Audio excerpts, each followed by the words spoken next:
Dans cette vidéo, je vous présente mes jeux de défausse préférés, c'est-à-dire des jeux de cartes dans lesquels le but va être de vider sa main le plus vite possible pour espérer emporter la partie de différentes façons.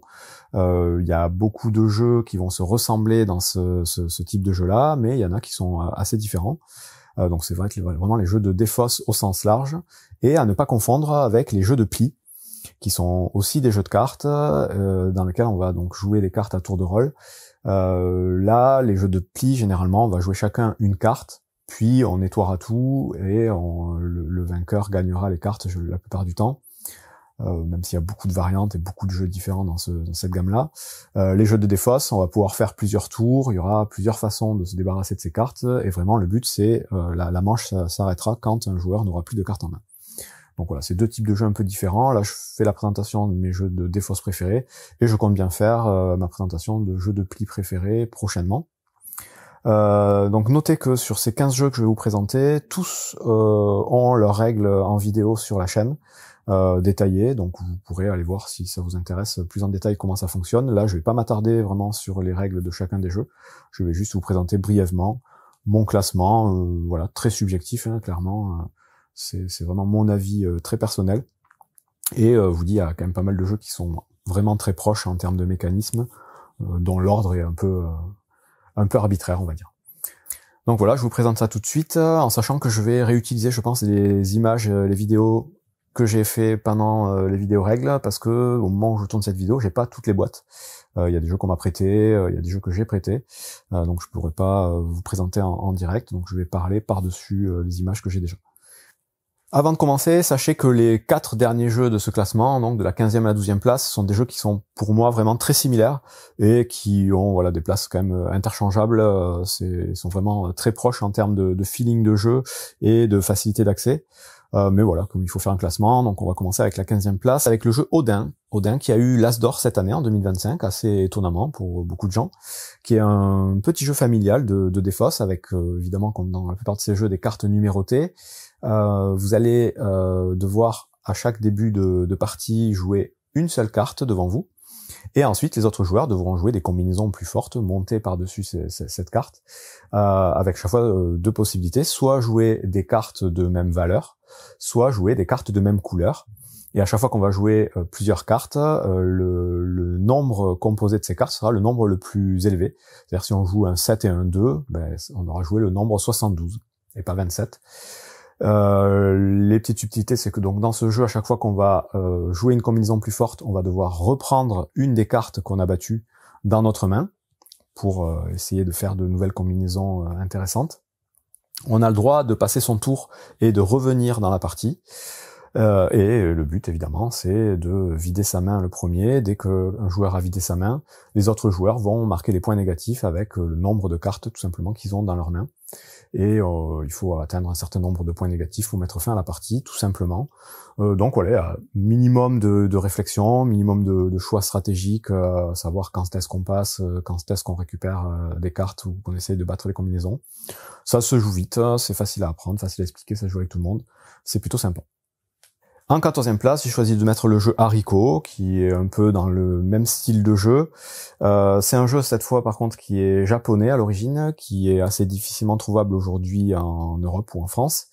Pareil, des cartes numérotées, un certain nombre de cartes dans chacune des valeurs. On a quelques valeurs doubles, le 1 qui peut être un 17, le 2 qui peut être un 16, par exemple. Et là, le principe, c'est que quand on va jouer des cartes ou des combinaisons de cartes, on fera la somme des valeurs qui sont jouées.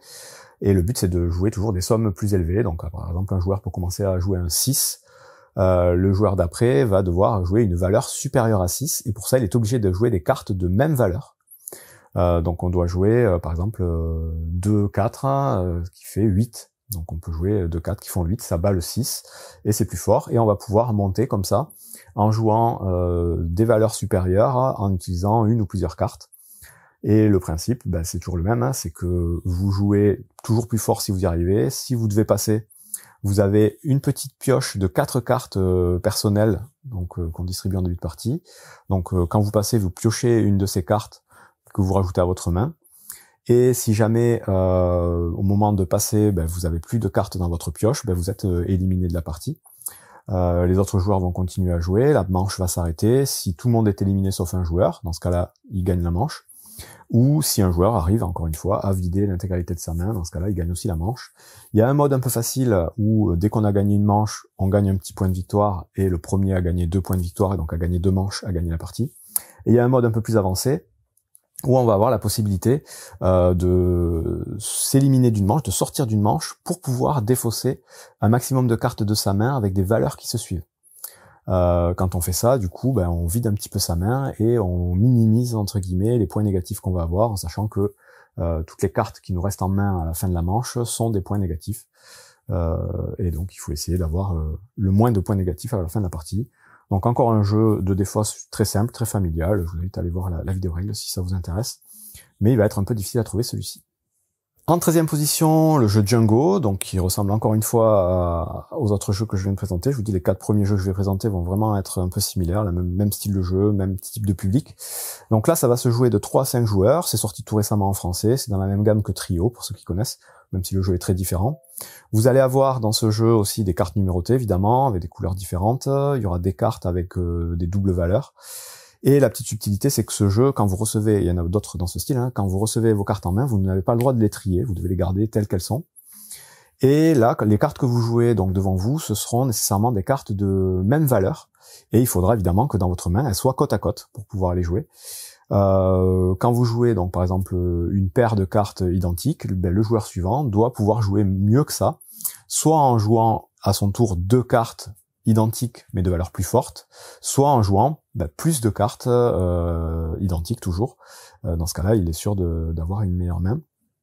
Et on va tourner comme ça, et à chaque fois qu'on joue une combinaison plus forte que la précédente, les cartes qu'on vient de battre, soit on décide de les récupérer dans sa main pour améliorer un petit peu ces combinaisons, et quand on les récupère, on les place où on veut dans sa main, ce qui permet un peu d'agencer ces cartes, soit on peut décider de les défausser. Et si jamais, quand ça arrive à notre tour, on n'a pas moyen de battre la combinaison qui est devant nous, on va avoir la possibilité de piocher une carte. Il y aura une pioche. Cette carte-là, c'est pareil, soit on décide de la défausser tout de suite parce qu'elle nous plaît pas, soit on la garde dans sa main, on la met où on veut, soit on peut la jouer tout de suite parce qu'elle nous aide à faire une combinaison plus forte avec des cartes qu'on a en main, toujours côte à côte. Voilà, c'est à peu près tout. Encore une fois, le premier joueur à défausser ses cartes est déclaré vainqueur, et là, il n'y a même pas un système de scoring ou pas, c'est juste on a gagné la partie, et on peut enchaîner les parties comme ça, décider un nombre de victoires pour finir la partie. Donc vraiment, c'est peut-être même le plus simple, je crois, de tous les jeux, en termes de mécanique, le plus familial, et c'est aussi pour ça qu'il est intéressant, parce qu'on peut le jouer vraiment avec à peu près tout le monde, même des enfants. 12e position, Happy Mochi, encore un jeu tout récent, sorti en mars 2025, pour 2 à 6 joueurs à partir de 8 ans pour des parties d'environ 20 minutes. Un jeu avec des petites illustrations sur le thème des mochi japonais qui doit attirer, je pense, pas mal de gens. Des cartes numérotées, comme d'habitude, avec certaines cartes avec des petits pouvoirs. Là, la petite subtilité, c'est qu'en début de partie, on va avoir 2 cartes face visible côte à côte qui vont former un numéro, et une petite carte plus ou moins qui sera sur la face plus en début de partie. On va distribuer 7 cartes à chaque joueur, et encore une fois, ces cartes ne devront pas être triées dans la main des joueurs, on les reçoit, on les laisse telles qu'elles sont. Et à son tour, on doit pouvoir jouer donc des combinaisons de 2 cartes, on joue les cartes 2 par 2, pour jouer donc des cartes plus fortes ou moins fortes que ce qui est au centre, en fonction de la carte plus ou moins. Donc au début, c'est des cartes plus fortes. Donc si par exemple on a un 1 et un 2 au centre de la table au début de partie, on doit pouvoir jouer 2 cartes côte à côte dans notre main, qui font un nombre plus grand que 12. Et ensuite c'est au joueur suivant de faire pareil, en sachant que si jamais on joue 2 cartes de couleurs identiques, ça va obliger les autres joueurs à jouer aussi des cartes de couleurs identiques. À leur tour, ça leur rajoute une contrainte. Que si jamais on arrive à jouer 2 cartes de valeurs identiques, dans ce cas-là, on fait un Happy Mochi, c'est une sorte de joker qu'on peut jouer n'importe quand sans respecter la règle du plus ou du moins. Et si jamais on joue des cartes avec des petits symboles en bas du numéro, c'est des petits effets en fait qui vont pouvoir s'appliquer, des effets qui vont nous permettre de piocher des cartes, de passer des cartes à son voisin. Enfin, il y a 4 effets différents dans le jeu qui vont rajouter un petit peu de variété et un petit peu de changement dans les règles. Donc encore un jeu très accessible, très simple et plutôt sympathique dans le genre, que j'ai choisi de mettre du coup 12e. En 11e position, je choisis le jeu 535, qui est un jeu japonais aussi à l'origine, qui existe aussi en anglais, mais pas encore en français, donc peut-être aussi un peu compliqué à trouver. C'est un jeu dans lequel on va avoir aussi des numéros. Cette fois, ça va être numéroté donc de 1 à 15 des cartes en plusieurs exemplaires, sauf qu'il n'y aura jamais de numéro 6 ni de numéro 10. Et c'est pour ça que le jeu s'appelle 535. Il y a 1, 2, 3, 4, 5 points numéros, 7, 8, 9 et 11, 12, 13, 14, 15, donc 5 numéros, 3 numéros, 5 numéros. Et avec ces numéros, on va devoir, donc on va encore une fois avoir une main de cartes en début de partie. On va pouvoir jouer donc des combinaisons de cartes au centre de la table, donc soit des cartes seules, soit des cartes qui se suivent, des cartes consécutives, soit des cartes de valeur identique. Et à chaque fois, les autres joueurs devront jouer une meilleure combinaison, donc assez classique, toujours un peu le même délire. Et cette subtilité du coup de pas avoir de 6 et de pas avoir de 10, ça va créer voilà des situations de jeu et un feeling assez différent des autres jeux. En sachant que là, quand on va jouer des cartes à son tour, on peut soit jouer directement des combinaisons plus fortes, soit rajouter des cartes à ce qui est déjà en jeu pour améliorer la combinaison qui est au centre. Et encore une fois, le premier joueur qui arrive à défausser sa main fait perdre des points aux autres, parce que les cartes qui vont rester en main dans les mains des autres joueurs, ce seront des cartes avec des points négatifs qui sont inscrits sur les cartes. En fonction des valeurs des cartes, il y a des points plus ou moins négatifs, jusqu'à moins 5 points par carte. Et il y a le 8 qui est une carte spéciale dans ce jeu, qui à chaque fois qu'elle est jouée, met fin tout de suite à la manche en cours, fait défausser toutes les cartes et permet au joueur qui a joué le 8 de rejouer la combinaison de son choix. Encore un bon petit jeu de défausse à découvrir, très accessible et très simple à jouer.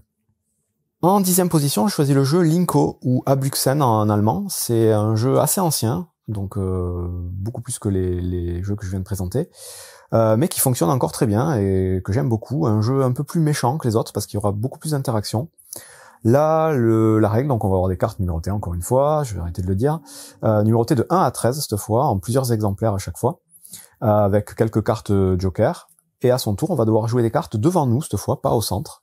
Soit des cartes seules, soit plusieurs cartes de valeur identique, encore une fois, dans ce principe de valeur identique. Et quand on joue des cartes devant nous, on doit regarder si devant les autres joueurs, des joueurs ont joué le même nombre de cartes avec une valeur inférieure. Et si c'est le cas, on peut leur piquer les cartes pour les rajouter à notre main et améliorer nos cartes en main, ou les obliger à défausser ces cartes pour en piocher des nouvelles. Il y aura une pioche et une rivière au centre de la table. Et donc on va tourner comme ça en jouant à chaque fois ce qu'on veut. Devant nous, il y a rien à suivre, il n'y a pas de couleur ni de combinaison à suivre. On joue soit une carte seule, soit plusieurs cartes de valeur identique devant nous, en essayant du coup de battre les combinaisons égales devant les autres joueurs pour leur empêcher d'avoir des cartes devant eux, parce qu'à la fin de la partie, donc encore une fois dès qu'un joueur a vidé toute sa main, on va compter les points, et les points ça va être 1 point par carte qu'on aura toujours posé devant soi, moins 1 point par carte qui nous reste dans la main. Et évidemment, le joueur qui aura le plus de points sera déclaré vainqueur. Donc voilà, un jeu avec un peu plus d'interaction, qui reste assez intéressant et assez fun à jouer, et que j'ai mis 10e. En 9e position, un jeu un peu à part de tous les autres, un peu en marge, mais ça reste un jeu de défausse, donc et un jeu de défausse que j'aime beaucoup, et qui est encore une fois très familial, et qui peut sortir avec beaucoup de gens dans beaucoup de situations. C'est Cracklyst. Donc Cracklyst, c'est un mélange de petit bac et de Uno, entre autre chose. On va recevoir une main de cartes, cette fois-ci avec des lettres et pas des chiffres, donc ça change un peu. Et il va y avoir des cartes thèmes qu'on va retourner au centre de la table, et le principe c'est qu'on va devoir, à tour de rôle, nommer quelque chose qui va correspondre au thème et qui va commencer par la lettre qu'on va jouer, qu'on va défausser devant nous. Donc par exemple, si le thème c'est légumes, j'ai la lettre P, je peux dire un poireau, et je défausse mon P. Et c'est au joueur suivant de jouer, et toujours le thème légumes, il va devoir défausser les cartes de sa main avec la lettre qui commence par le mot qui va bien. Sachant qu'on a plusieurs cartes à effet, donc des cartes pour changer l'ordre du jeu, des cartes pour faire sauter le tour du joueur suivant, des cartes pour changer la carte thème, pour varier un peu, des cartes pour échanger les cartes de sa main, donc un peu comme au Uno, il y a pas mal d'interactions. Et encore une fois, le but c'est de vider sa main. Le premier joueur qui arrive à poser toutes ses cartes a gagné la partie. Donc très sympa, très familial, et un peu différent de tous les autres jeux que je présente là. En 8e position, je choisis le jeu Sears Catalog, qui est un jeu qui n'existe qu'en anglais pour l'instant, je crois. Pas encore édité en français, je sais pas si ça arrivera un jour.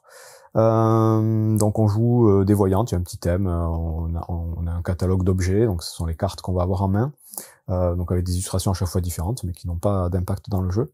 Donc plusieurs couleurs de cartes, plusieurs valeurs, et à chaque fois les joueurs vont commencer la partie avec aussi une carte Joker, une carte Wild, qu'ils pourront utiliser pour améliorer leurs combinaisons de cartes, et 2 cartes artefacts aléatoires. Donc les cartes artefacts sont des cartes avec des petits pouvoirs un peu particuliers, toutes différentes, qui vont changer un petit peu les règles du jeu en fonction de ce que c'est, de quand on les joue. Là encore, on va jouer des combinaisons au centre de la table, des cartes, donc soit des cartes seules, soit des cartes de valeur identique, soit des cartes qui se suivent.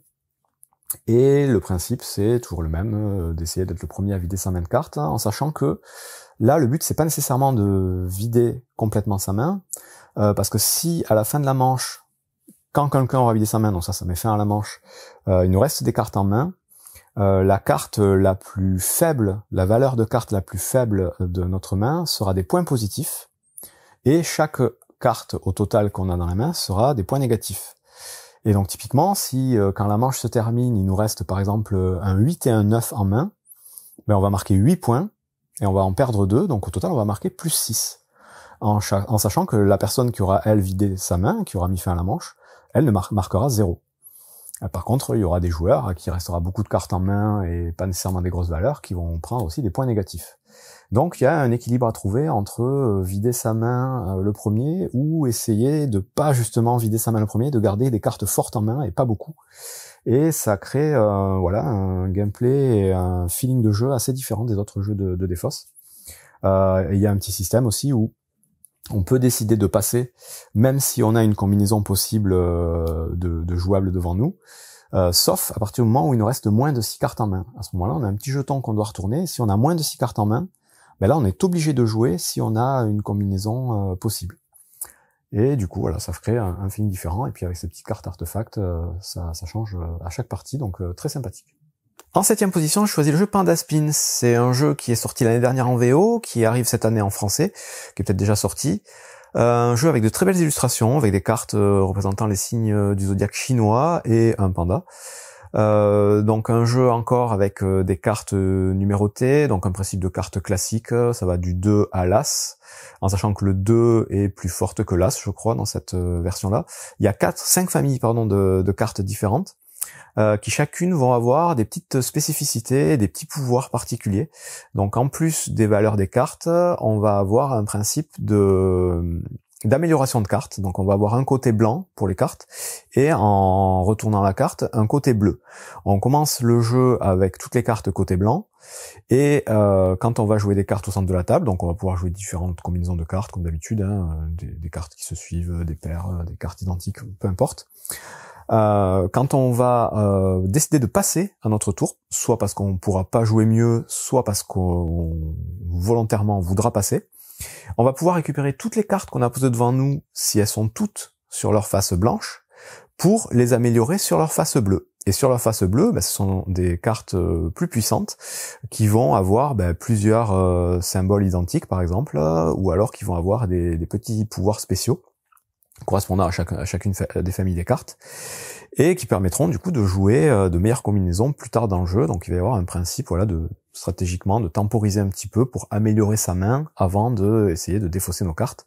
Le but reste toujours le même, c'est de défausser sa main de cartes le plus vite possible pour marquer maximum de points, espérer l'emporter. Mais voilà, il y a ce petit principe-là qui fait la différence.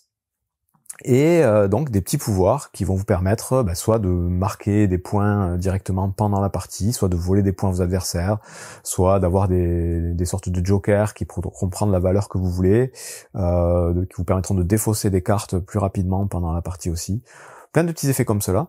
Je vais pas rentrer dans les détails. Donc ce jeu-là, j'ai eu un peu de mal à le positionner dans mon classement parce que il a un petit effet qui peut être embêtant. Certaines personnes s'en sont plaintes un peu déjà sur le net, où on peut passer plusieurs manches, plusieurs tours sans pouvoir jouer. Et ça peut être assez frustrant. Donc c'est un phénomène qui est surtout présent quand on joue au maximum, donc à 5 joueurs. un petit peu à 4. À 2 ou 3 joueurs, ça s'atténue, et de toute façon, si on enchaîne un peu les parties et qu'on apprend un peu à jouer, bah, c'est un phénomène qui se lisse un petit peu au fil des parties. Il y aura toujours des moments où vous pourrez jouer correctement. Mais voilà, c'est quand même un peu problématique. Le problème, c'est que quand ça fonctionne bien, quand les parties se goupillent bien, le jeu est quand même assez excellent, et enfin moi j'aime beaucoup. Donc voilà, je l'ai mis à peu près à la moitié, à 7e position. C'est un jeu quand même intéressant qu'il faut tester au moins une fois, je pense, si on aime les jeux de défausse. En tout cas, voilà, c'est un jeu très joli, avec une mécanique intéressante. En 6e place, j'ai choisi le jeu Tichu. Donc Tichu, c'est un jeu très connu des joueurs de cartes et de défausse notamment. Un jeu chinois, d'origine chinoise, qui se joue à la base exclusivement à 4 joueurs, en équipe, 2 contre 2. Donc le premier jeu que je présente de défausse qui se joue en équipe. Donc là, on va avoir des cartes aussi comme des cartes classiques à jouer, donc numérotées de 2 à l'as, avec à la place du valet, il y aura juste un prince ou une princesse. On va avoir aussi 4 cartes spéciales, et on va jouer donc face à face avec son coéquipier, donc 2 contre 2 comme je disais. On va, au niveau de la pioche des cartes, piocher les cartes les unes après les autres, joueur après joueur. On va pouvoir miser sur le fait qu'on va être le premier à vider notre main de cartes, donc en annonçant Tichu, grand Tichu, enfin, je vais vous passer en détail les règles. Et à son tour, les combinaisons de cartes qu'on va jouer, ça va être des combinaisons de poker. Donc soit des cartes seules, soit des paires, soit des brelans, soit des foules, soit des suites. Aussi, dans ce jeu, il y a un principe de bombe, qui seront du coup les carrés ou les can flush, ou les cartes qui se suivent de même valeur, qui permettent de battre n'importe quelle combinaison. Les petites cartes spéciales vont apporter un petit plus d'enjeu, et au final, ça en fait un jeu très tactique, très riche et assez difficile à maîtriser. Donc c'est vraiment, au contraire des premiers jeux que j'ai cités dans mon classement, celui-là, il va falloir faire plusieurs parties avant de vraiment comprendre toutes les subtilités, de bien maîtriser le jeu, et il faudra y jouer avec des gens de même niveau pour vraiment apprécier. Donc c'est pour ça que je l'ai mis entre guillemets que 6e, parce qu'il y a cette contrainte d'être obligatoirement 4 pour y jouer. Il y a une variante à 3, il y a une variante à 6, mais c'est vraiment pas idéal de ce que j'ai pu lire, et honnêtement j'ai pas encore testé. Mais voilà, il faut être 4, hein, il faut des gens expérimentés, il faut prendre le temps d'y jouer. Par contre, quand toutes les conditions sont réunies, c'est un jeu vraiment excellent. Donc voilà, je l'ai mis 6e, et si vous êtes 4 joueurs et que vous avez envie d'investir du temps dans des jeux de défausse, c'est celui-là qu'il faut tester. En 5e position, mon chouchou, Squirrels the Card Game, un jeu tout à fait inconnu de la plupart des gens, que j'ai trouvé complètement par hasard il y a quelques mois, et que je trouve vraiment très cool dans le genre jeu de défausse familial, interactif. Ça peut se jouer de 2 à 8, ça se joue à peu près bien dans toutes les configurations. On va avoir donc énormément de cartes, on aura, je crois que c'est 10 cartes en main, plus des piles de cartes devant nous, on aura 4 piles de cartes devant nous, avec au début des cartes face visible, puis des cartes face cachée. À son tour, on doit jouer des cartes au centre de la table, obligatoirement des cartes avec des valeurs identiques. Dès qu'il y aura 4 cartes de valeur identique au centre, on nettoie tout et on recommence. But du jeu, évidemment, c'est de vider toutes ces cartes, les cartes à la fois qu'on a dans sa main, plus les cartes qu'on a devant soi, qui font aussi partie de notre main, mais qui sont visibles de certains joueurs, au début en tout cas, et ensuite ce sont des cartes cachées qu'on va devoir jouer à l'aveugle. Et parmi ces cartes, il y a plusieurs cartes un peu joker qui vont créer l'interaction. On va avoir des cartes qui vont obliger les joueurs à sauter leur tour. Donc quand on jouera ces cartes, on choisira à qui on la donne pour l'obliger à sauter son tour. Des cartes qui vont obliger les joueurs à récupérer toutes les cartes qui sont au centre dans leurs mains pour leur faire perdre un peu du temps. Des cartes joker, donc les fameux écureuils qu'on va pouvoir jouer pour gagner instantanément le pli et relancer donc avec la combinaison que l'on veut. Et c'est à peu près tout, je rentre pas dans les détails, c'est au final très simple, hein, c'est vraiment un jeu de défausse assez basique, mais avec ce qu'il faut d'interaction et de subtilité, avec ces petits tas de cartes devant soi, pour en faire un jeu vraiment fun et très sympa à jouer en famille. Donc voilà, je l'ai mis 5e, parce que c'est vraiment facilement jouable et très fun. En 4e place, j'ai choisi le jeu Chu-An. Donc Chu-An, c'est sorti aussi tout récemment, mars 2025. C'est un jeu de défausse exclusivement pour 2 joueurs. Et c'est un jeu qui va avoir un thème assez présent. Donc c'est sur des batailles de dynastie chinoise, donc les Shu contre les Han. Il y a tout un livret historique dans la boîte, avec même des missions, avec des mises en place particulières. On va avoir du coup une main de cartes je crois c'est 14 cartes. Il y aura une pioche avec des cartes qu'on va pouvoir aller piocher pendant la partie. Et à son tour, on va devoir jouer donc des combinaisons de cartes au centre de la table, de cartes de valeur identique obligatoirement. Si on joue une seule carte, notre adversaire va devoir jouer aussi une seule carte de valeur plus forte. Si on joue 2 cartes, notre adversaire va devoir jouer 2 cartes de valeur plus forte, ou passer. Dès qu'on passe, les cartes sont défaussées et c'est le joueur qui a remporté la manche qui joue une nouvelle combinaison au centre de la table. Et donc tout le principe du jeu va être d'essayer de garder la main entre guillemets et d'être le joueur qui va mener un petit peu le jeu et imposer le tempo des combinaisons de cartes. Et pour ça, on va avoir des petites cartes à effet un peu particuliers. Donc au-delà des cartes numérotées, donc ça va de 2 à 9. La carte 9, elle est en un seul exemplaire. La 8, il y aura 2 cartes. La 7, il y aura 3 cartes. La 6, il y aura 4 cartes. Et ça monte comme ça jusqu'à 2 où il y a je sais plus combien de cartes. Parmi ces cartes, toutes les cartes de valeur 3 et toutes les cartes de valeur 6, on peut les jouer dans des combinaisons classiques, mais elles ont aussi un petit pouvoir particulier qu'on va pouvoir jouer à la place d'une combinaison et qui va influencer un petit peu le jeu. Donc je ne vais pas vous expliquer tous les pouvoirs en détail et tout ce que ça peut faire, mais ça crée beaucoup de choix tactiques et beaucoup de stratégies possibles. Et les parties ne se ressemblent pas. Le but du jeu, c'est d'arriver à 30 points, dépasser 30 points, je crois. Sachant qu'à la fin de chaque manche, dès qu'un joueur a vidé sa main, il va marquer un certain nombre de points sous certaines conditions. Voilà, c'est un jeu qui m'a surpris parce que pour un jeu à 2 de défausse, je l'ai trouvé vraiment très sympathique, avec pas mal de rejouabilité. Clairement, les parties sont beaucoup plus longues que ce qui est indiqué sur la boîte. On marque 25 minutes par partie. De ce que j'ai pu tester, ça peut monter à une bonne heure, bien comme il faut, en fonction du niveau des joueurs évidemment et de la configuration. Mais voilà, une bonne surprise, un bon jeu que je vous conseille si vous jouez exclusivement à 2 et que vous voulez un petit jeu de cartes sympa, celui-là fait bien le job. On arrive sur le podium avec le fameux Scout, ou Scout, comme vous voulez. Un jeu japonais à l'origine, encore une fois, qui est trouvable a priori en français, ou je sais plus s'il est toujours édité, mais bon, en tout cas, il est sorti en France. C'est un jeu pour 2 à 5 joueurs, les parties d'environ 20 minutes, et là, on va avoir un principe aussi avec des cartes un peu comme Pandaspin, qui vont avoir 2 côtés, et on va pouvoir jouer des combinaisons de cartes, soit des cartes identiques, soit des cartes qui se suivent encore une fois. Ce qu'il y a, c'est que ces cartes-là, quand on va les recevoir en début de partie, on va devoir les laisser dans l'ordre où on les a reçues, donc on peut pas trier ces cartes, encore une fois. On va avoir le choix de les prendre dans un sens ou dans l'autre au tout début de la partie, en fonction des combinaisons qu'on va avoir. Et quand on jouera les cartes, on pourra jouer que des cartes qui sont côte à côte dans notre main, évidemment. Quand on arrive à battre des combinaisons au centre de la table, la combinaison précédente, on la récupère face cachée devant nous et ce sont des points de victoire en fin de manche.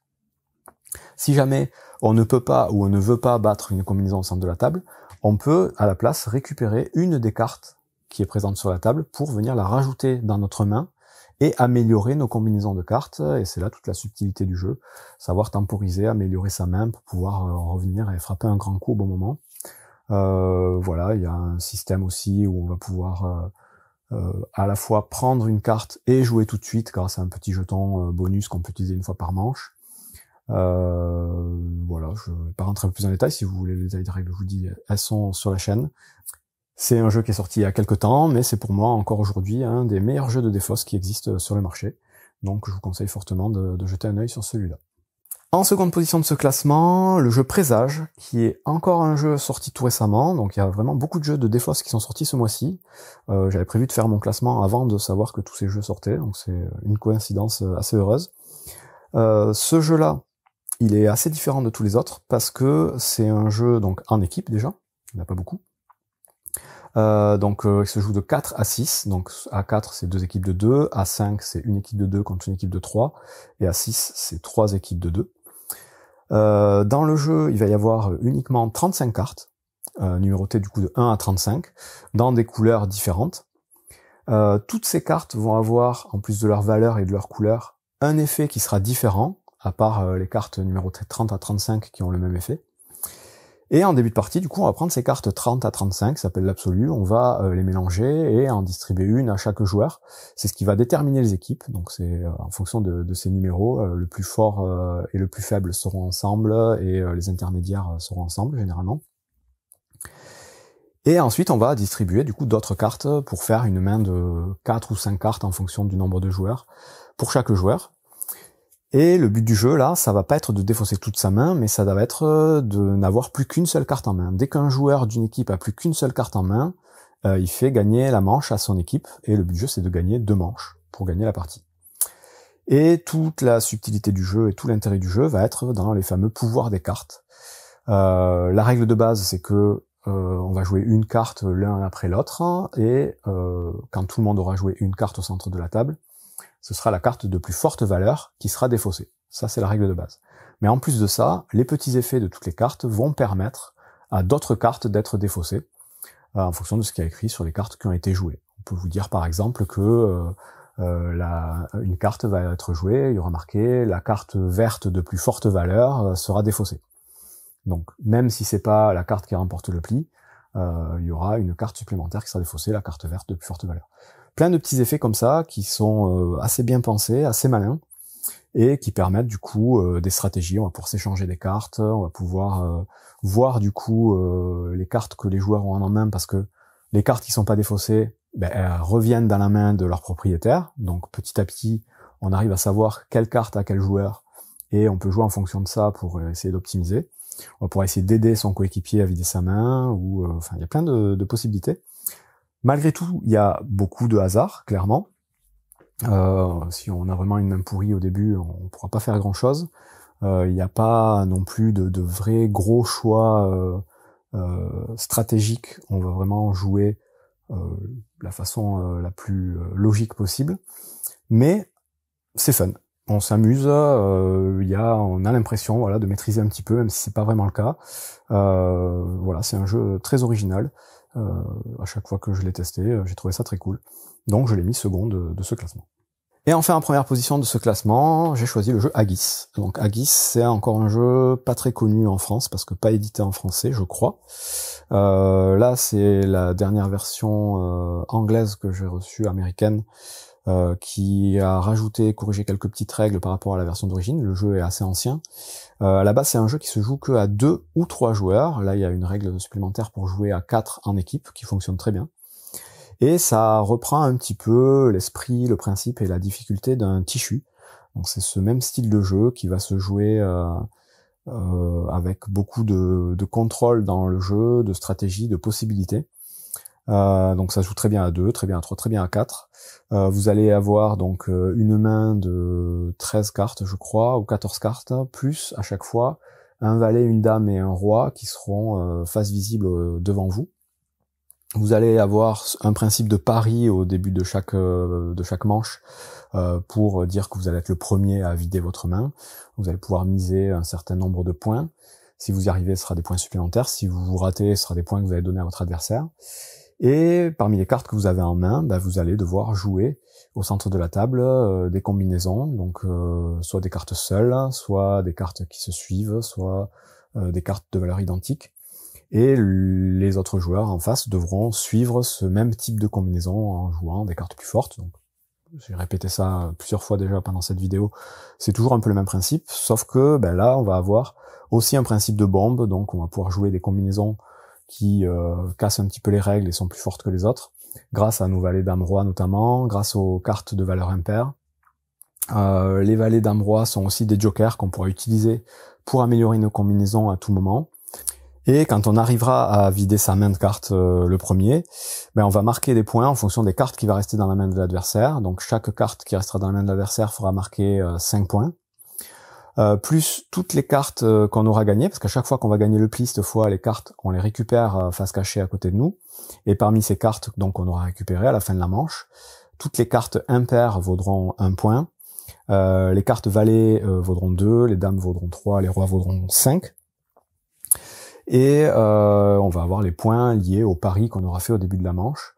Et on va faire comme ça plusieurs parties jusqu'à atteindre un certain nombre de points ou avoir fait un certain nombre de manches. Et je vous dis, c'est assez excellent dans son genre. Il y a vraiment plein de possibilités, vu qu'on a plein de cartes en main en début de partie. On a ces valets dame roi là qui changent pas mal de choses. La possibilité donc de jouer des bombes différemment. Voilà, moi j'aime beaucoup ce jeu, donc je l'ai mis premier de mon classement des jeux de défausse, donc les meilleurs jeux de défausse selon moi parmi ceux que j'ai pu tester. Et comme d'habitude, j'ai pas testé tous les jeux qui existent sur le marché de ce genre. Il y a même des gros classiques que je n'ai jamais joué, comme Gang of Four par exemple, certains connaissent. J'ai pas non plus référencé le fameux Uno parce que je n'aime pas du tout. Pour moi, voilà, les meilleurs, ce sont ces 15-là. C'est tout pour cette vidéo, et je vais essayer de faire du coup un peu la même chose pour les jeux de pli. Ça va être compliqué aussi, parce qu'il y en a énormément, et là, je pense, m'arrêter à ceux que j'ai déjà. J'en ai testé un certain nombre, j'ai largement de quoi faire pour faire mon petit classement perso. Et vous allez voir qu'il y a des jeux vraiment très chouettes aussi en jeu de pli, même si c'est pas le genre de jeu que je préfère. Voilà, j'espère que ça vous aura intéressé. N'hésitez pas à aller voir, je vous dis, les règles de tous ces jeux si vous êtes curieux. Et bon jeu à vous.